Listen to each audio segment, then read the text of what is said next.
ஓம் சாந்தி.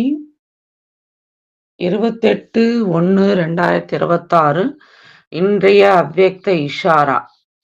இந்த அவ்யக்த மாதத்தில் பந்தனத்திலிருந்து விடுபட்டு ஜீவன் முக்தி ஸ்திதியின் அனுபவம் செய்யுங்கள்.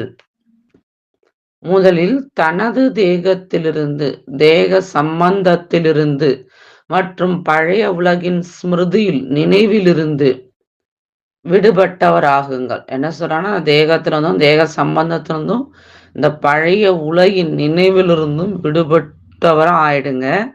எப்போ இந்த முக்தியின் அவஸ்தாவை அனுபவம் செய்றீங்களோ அப்போ விடுதலை பெற்ற பின் ஜீவன் முக்தியின் அனுபவம் தானாகவே ஆகிவிடும்.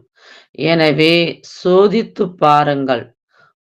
உயிர் வாழ்க்கையில் இருந்து கொண்டே, அதாவது வாழக்கூடிய வாழ்க்கையில இருந்துகிட்டே இந்த தேகத்தின் சம்பந்தம் மற்றும் பழைய உலகத்தினுடைய கவர்ச்சியிலிருந்து எதுவரை நாம விடுபட்டிருக்கோம் அப்படிங்கிறத பாருங்கன்னு பாபா சொல்றாங்க. அச்சா, ஓம் சாந்தி.